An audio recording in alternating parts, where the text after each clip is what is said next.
and gentlemen, as promised, sitting down tonight with the head coach of the Halifax Thunderbirds. That is Mike Accursi. Mike, how is the evening treating you? It's treating me good. It's a beautiful day out here in Ontario, so it's can't complain. There's not too many days like this left, so I'm going to enjoy it, that's for sure. Yeah, the cold is on the way out here in Halifax. It's already starting to nip a little bit, so get the sweater out, I guess, and like you said, enjoy the warmth while it's there and the nice evenings. Yeah, absolutely. I got to ask you, the big game tonight, the Toronto Raptors taking on the Boston Celtics. Do you think the Raptors got what it takes to take it down tonight? Yeah, I think they got it. I mean, they're a pretty seasoned team, and obviously they're riding their vets pretty hard, but they have some real clutch performers on that team, and I can see them having a real good outing. I think it'll be a tight game, but I think in the end, the experience and talent that the Raptors have is going to prevail. Well, I'm looking forward to it, and obviously all of Canada is as well, but something else we're looking forward to right now, especially here in Halifax, the buzz is already starting. The draft is next week, and obviously had to get you on to talk about the inaugural season of the Halifax Thunderbirds, and then obviously the unfinished business, they're dubbing it for next season. For you, right out of the get, what did you feel from Halifax? How did you like the first season? And what were some takeaways from you from season number one? Well, I think, obviously we went into Halifax with a lot of unknown, right? We didn't really know, how the community would embrace us. We didn't, obviously the year before when we were in Rochester, we struggled a little bit. Obviously we made some changes, obviously myself being the head coach and a whole new coaching staff. So there was a lot of things that really we were hoping would come together the way they did. And, I can tell you I was a bit surprised about the amount of support that we got right out of the gate in Halifax. I mean, obviously we figured we were going to try our best to put a good product out and something that they embrace, and knowing that the lacrosse community is relatively small compared to, different parts of Canada and the United States. So we knew we had to perform, we had to put out a good product, we had to put out some good entertainment, not only on the floor but off the floor as well. And after our little inter-squad game, and we had, a rafter full of people, it really excited everybody. And I think that was a huge part of how we jumped out to the season with that excitement, and definitely the fans that embraced us was something that was unexpected, but, really, really appreciative. Well, I had a chance this season to talk to a lot of the guys from Jake Withers and beyond, Shanks, and you name it. And they all said the same thing. They just couldn't believe the way the city embraced it. But just the energy, they said, when they're on the floor there and playing, when they score a big goal or the big hit or they tie it up, whatever happens, the atmosphere is completely and absolutely always rocking. For you as a coach, I know it's a little bit different behind the bench, and we'll get into your playing career in a second. But do you feel that as well? Do you feel the momentum shifts when the crowd gets really into it, especially right there in the nest in Halifax? Yeah, absolutely. I mean, I played in a lot of big arenas, and I played in a lot of, big games with lots of fans. And I can tell you the energy in the Scotiabank Center was, on par with any huge arena that would have 18,000 fans in it. I would say the excitement and the energy that they produced was more than that. And you could feel it as a coach. You could feel it. You could feel the energy of the players and the way that the players carried themselves on the bench when we'd score a big goal, and we got that big cheer and that excitement and that energy. You could just see their spirits lifting up, and I think that's a big reason why we came back in a few of those big games in Halifax. Was a lot of I think was the energy that the fans gave us. No, it will 100% it was, and one night that we can all recall hugely was the actual kitchen party. That game was insane. The roof came off the Scotiabank Center. Everybody was into it, whether you were a fan, a media member, it didn't matter. And it was all over the papers. It was all over the news, just how great the game was, but just the product overall. Nobody I ran into, if I went to a game, would tell you that it was a bad experience. From the music selection, from the guys on the floor, from the game being played, everything top to bottom. For you, that all coming together, does that make it easier to feed it into the guys and get what you want out of them?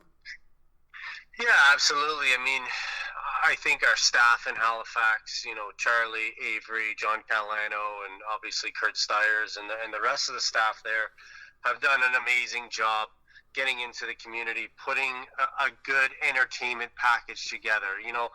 We all know sports is sports. I mean, if you're a sports fan, you're gonna enjoy the experience of going to a game where there's a big comeback. But it's also the experience engaging kids and engaging those fans that are really not lacrosse fans, but turning them into a fan of the sport and a fan of the product that we're putting out. So those guys are a huge part of our success, and they're also, it makes my job a lot easier. Like you said, when you have that fan support and that excitement in the arena, and the atmosphere that they have been a huge part of creating, it makes your job as a coach a lot easier, because you're obviously going to game plan, and you're going to come up and you're going to watch video, and you're going to put the X's and O's together.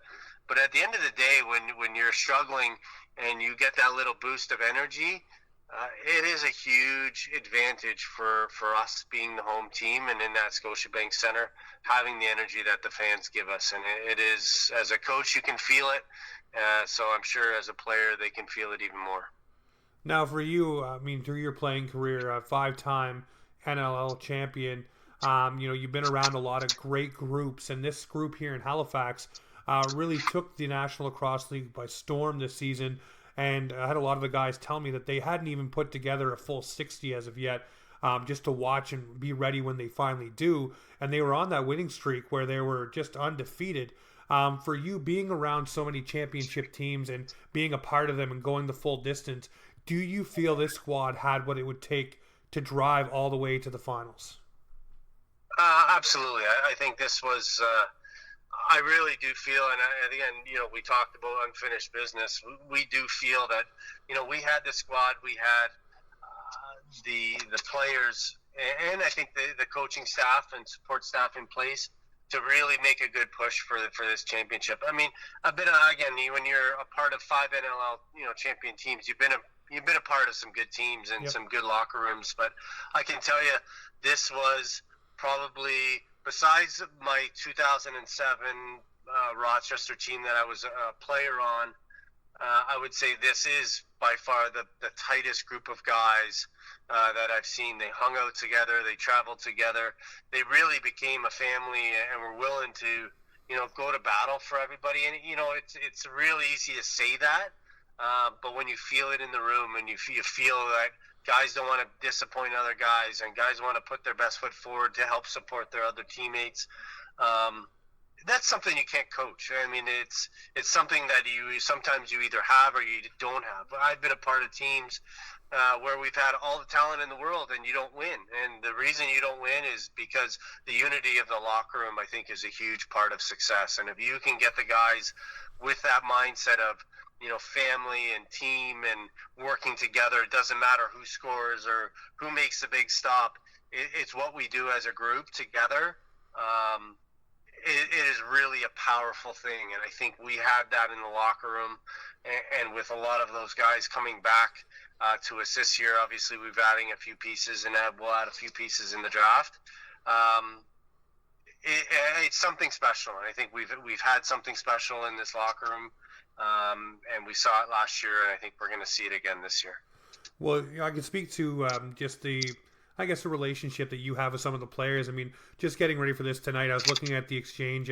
I've kind of gotten a little close with Jake Weathers. Obviously, he's the first guy that I talked to on here, and we've texted back and forth a few times. But just watching the interactions between you and him on Twitter, you telling him to get ready and get in shape, and him telling you, go away, old man, and everybody piling on. It shows what the relationship is, and how that bond is there. It's not just a coach. It's you guys are in it together, and that speaks volumes. And I mean, I spoke with Paul Day of the Wings, and he was saying the same thing. You can have a team full of all great, highly skilled players, but if the chemistry in the locker room isn't there, then it's not going to go very far. You have a lot of egos and things to sort through, but it seems like with the Thunderbirds, everybody's got that gel, whether it be the coaching staff with the players or the players amongst themselves. And again, I think it goes back to just everything being set up so well for when you guys got here, that it was just welcomed with open arms, and from there it was just rolling. Yeah, and I like these guys. Like, I like them personally. I mean, it is one type of relationship that I think as a coach is sometimes difficult.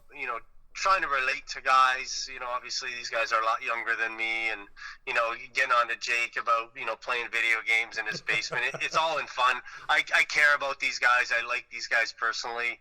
I want them to succeed, and I think they feel the same way about me. And I'm always going to try and do what's best for the players and try and put them in their best position to be successful. But I honestly care about the guys, and I like the guys. I get a kick out of, the new generation, as frustrating as they can be at times. I do find them funny and comical, and, they always say I can't relate, but they know that I can, and they know that I care about them. And I think, again, when you have that as a player where your coach knows more about them than just what they do on the floor, it's knowing their kids and their family and their parents and what they like to do, and having that personal connection with them, it goes a long way. And I think it goes a long way for them to buying into what you're preaching about, and what you're trying to accomplish. And I think that's really important. A good mentor of mine and a coach that I had a long time ago, Terry Sanderson, who's passed away, but really was a legend in the lacrosse community. He coached in the NLL and coached me to Man Cups. One time he really got into me, and we knew each other, and we would talk, and he really got into me, and I got upset. I got mad, and he said, "Look, at the end of the day, I'm always yelling at your actions, not you as a person. So, if I get you on about something that you're doing, it's not a personal thing. I still have that personal relationship where I care about you and I want you to succeed.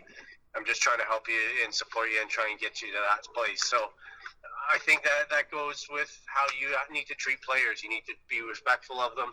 The yelling and screaming of the old days, are a thing of the past. You have to create those relationships, create those bonds, and guys will go to the wall for you. And I think my players and the team, they did that, and they did everything that I asked, and I put them out of their comfort zones on a lot of different occasions, and they always rose to the occasion. So I'm very grateful to those guys and to my players, and it is something special.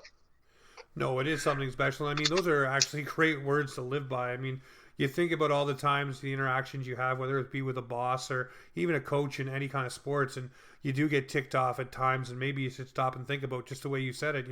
Maybe it's just the action, not you as a person.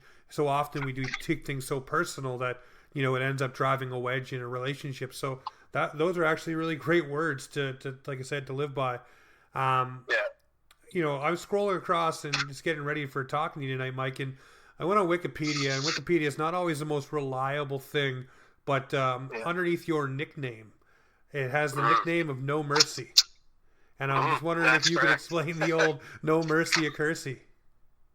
Well, that was Ripper Craig Ravinsky out of Rochester when I was playing there. He called me No Mercy, and I think it was just my work ethic and my attitude. I just, when I played for the front of the jersey and for my guys, and it didn't matter. I mean, lacrosse is a tight community. We have friends all over the team, on many different teams, and all over the place. But when you play, there is no friends. The only friends that you worry about and the only family you worry about are the guys with the same color jersey. So it didn't matter who I was playing against. I played the same way, whether it was my best friend and I ended up having to stick him or fight him.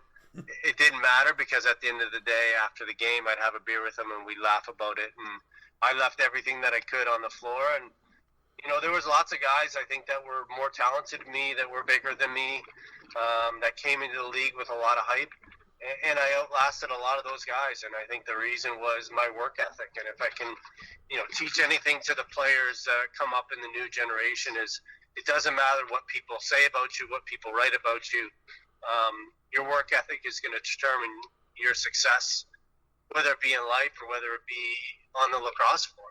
You have to be willing to do what it takes to win, what it takes to be successful, and hard work beats talent every time. So you've got to be willing to work hard, and that's something that we instilled this year was the hard work and the work ethic, and that will pay off. And we saw that in games this year when, we'd be behind in the third quarter, and we'd come out and we would dominate teams in the fourth because they were gassed and we weren't. And that reason is the way that we practice. We practiced hard, we practiced intense, and that work ethic that the guys put forward every single week pays off. And it paid off this year, and it's going to continue to pay off. No, it is definitely going to continue to pay off. I mean, you look at this squad so far this year, and I have to ask, I've asked everybody else from the team, for you, this season, obviously Halifax is new, but like you said, there's relationships and things throughout the entire National Lacrosse League. For you, is there a team that you get excited to play against, to go up against? Well, I think in order to be looked at as an elite team, you've got to beat elite teams. And you look at what Saskatchewan has done over the past 6 years out there is, it's phenomenal. It's something that you strive for. And if you want to beat the best, you got to be better than them. And I think you always look to teams that are in the upper echelon of the league, and you get excited about those games. Those are the teams that you want to beat. So, yeah, I want to beat the Saskatchewans and the Buffaloes and the Calgarys, the teams that have been in the championships the last few years. Those are teams I get excited about because, you can go and beat up on a new franchise. What does that prove? It doesn't prove anything. You're expected to win. It's the games that they're like, I think Saskatchewan, and I'm not really big on reading what people write about our team.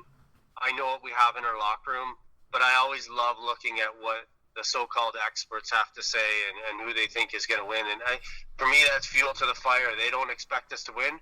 Well, we're going to show them. We're going to show everybody what we're going to do. And I think for me, I always want to beat the best. So whatever the best team is, we got to bring in that game, and that really proves who's elite. And I think we're elite. Well, no, you guys were definitely elite. And like I led into it just a little bit ago, a lot of the guys said that they hadn't put a full game forward, like the team hadn't put a full thing, and you guys were undefeated for so long.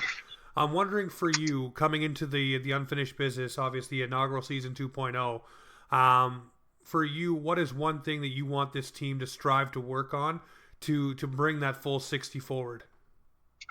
I think the biggest, and we would get out of the gate slow. And, I don't know what it is and we tried different things and we had some success. But it was getting out of the gate slow and then coming out of the gate slow in the third quarter. So, I think we've rectified that second half. Most teams go in the locker room, they sit for 15 minutes, they rest, and they walk out, and then they're expected to get back to that high performance. So, working with our strength and conditioning coach, Dan Noble, we were able to come up with a different strategy. We actually would have the guys get up earlier in the rest period and do some physical activity, get them stretching, do some dynamic warm-ups, do some things to get that blood pumping and get that intensity back. And then when we came out of the gates in the third, that's when we started to take over games. So for me, a focus would be, what do we do in that first half? How do we get out of the gates better and maintain that for 60 minutes? You can be a sporadic team, and lacrosse is a game of runs, and it's, highs are really high and your lows are really low. So it's trying to find that balance of what can we do to maintain a high level of intensity for 60 minutes. And it's a work in progress, and it's something that you're always going to have to adjust, based on the staff that you have and the players that you have, how you go about doing that. And, sometimes you got to get after the guys, like you said, at halftime or before the game. Sometimes it's that cool disposition that really keeps guys focused and zoned into their own game and to the team game. Well, maybe just take Wiz's controllers away for a system. That way he gets amped up for the entire time. Yeah, hey, video games aren't going to help him with face-offs, and his defense. So I make sure I get after all those guys. We have fun with it, and they know that I'm, putting jabs in, and they put the jabs back, and I'm a big boy. I can take all that. So. Oh, with a nickname like No Mercy, I wouldn't take too many jabs, that's for sure. With all the players that you guys have brought in this off season as well, to kind of bolster the lineup, is there one player in particular you're really excited to work with? Well, I think there's both of the unrestricted free agents that we were able to bring in. I'm excited about. David Brock was a guy that we went after last year in free agency to try and convince. And again, I think it was difficult for us to get unrestricted guys last year because there were so many unknowns. You know, you're going to a new market, you know, new coaching staff. All of these things were new. So guys don't like change. They don't really like change. But I think it was more difficult guys to get their heads around, you know, okay, we're flying out to Halifax. What does that look like?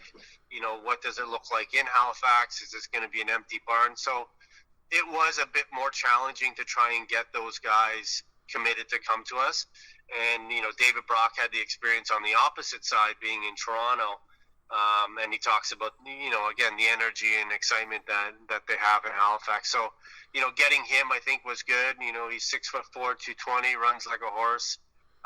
He's a great defender, and he's going to give us a bit more size on that right side of our defense. So, you know, I'm definitely excited for him to work with our defensive coaches in Billy D and Roger. So I think he's going to be a great fit for our locker room. He's a great team guy and played with some of these guys before.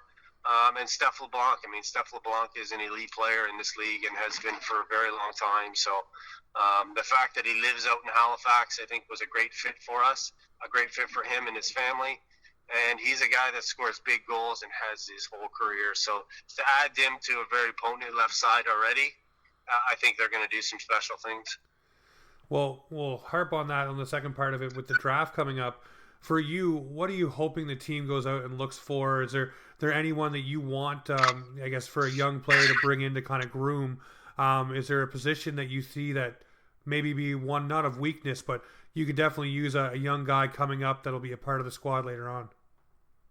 I think it's a difficult draft to really put your eggs in a basket on one guy. I think if you look at the picks above us, it could go so many different ways. And you know, being it that a lot of these first round guys have committed to go back to school, it does make it a lot more challenging because you're really drafting for future. So, you know, we have Texas coming in next year in Fort Worth, and there's going to be a dispersal draft. So we're going to lose a few guys. So, you know, you have to kind of balance it as to what we need and what we're going to lose, because you might draft a guy that's ineligible to play for you this year because he's back at school.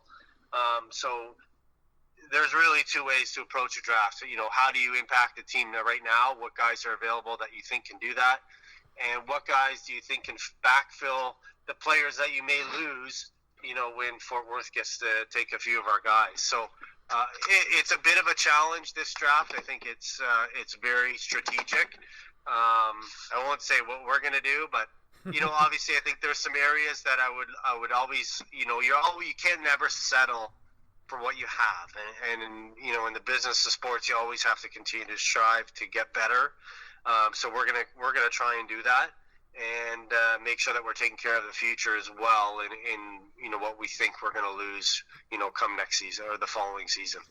Well, I know the city's already buzzing about the draft and everybody's talking about it. So to hear you talk about, you know, possibly losing players in the dispersal draft, which you will, and then adding young guys that'll be a part of the squad later on, it's just fodder for everyone right now, because obviously we're all sitting on our hands kind of hoping and praying that we get to see the Halifax Thunderbirds pick things up possibly in January and get back and playing in front of a packed barn. But obviously, you know, things will dictate as they will. But for you, what are you looking forward to for this unfinished business, you know, the inaugural season 2.0?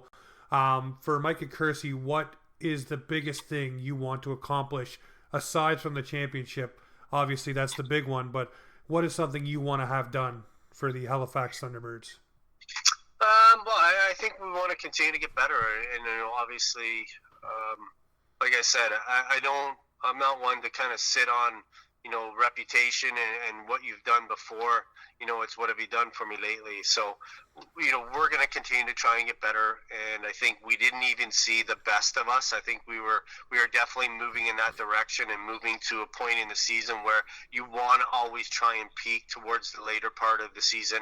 You know, it's easy to come out of the gate really fast. But what do you do at the end of the season really dictates what your success is in the playoffs. So, I want to see this team get into the playoffs. I want to see them continue to get better and get stronger. And I want to have that family atmosphere that we had last year, where guys would be willing to go to the wall for everybody. And I think that's so important for a coach and for a team's success, is having that close-knit group of guys that's willing to work for each other. And I think that for me is something that I definitely want to continue to improve on. As a coach, you're always trying to get better as a coach too. And, how do you reach players? And every player, has a different, I call it a currency, a different thing that drives them and pushes them forward. Some guys, it's championship. Some guys, it's, they want to be successful in their position, whether it be on the D end or O end. So, finding what motivates them for me is always the challenge, because you have to motivate every individual differently. You can't just throw a blanket kind of motivation on everybody and expect it's going to work. So, making sure you continue to build those relationships with guys, continue to know what makes them tick and what makes them motivated, and using that to your advantage as a coach, so you can motivate them to be the best player that they can be for the team that we have. And before I let you go tonight, obviously, Mike, I want to ask you this. Your playing career, you had great success. For you as a coach now, what have you brought from your playing career into coaching that was a success? Obviously the work ethic and getting things done and going to the wall for your teammates, but for you, what was one thing that you always did during games that you kind of preached to the guys that, hey, this is what we should do and this should be a part of your game and your repertoire as well? I think it's adaptability. I mean, you have to be able to adapt to different situations, and coaches really can fall into the trap of they also have a comfort zone, right? What they're comfortable with and how they like to coach and how they like to prepare. And you have to be able to adapt in game and for preparation for different teams, and I look back on other things that we've done where, you go to Saskatchewan, they play the music really, really loud. So it's hard to hear. So, we practiced with music on really, really loud. Why?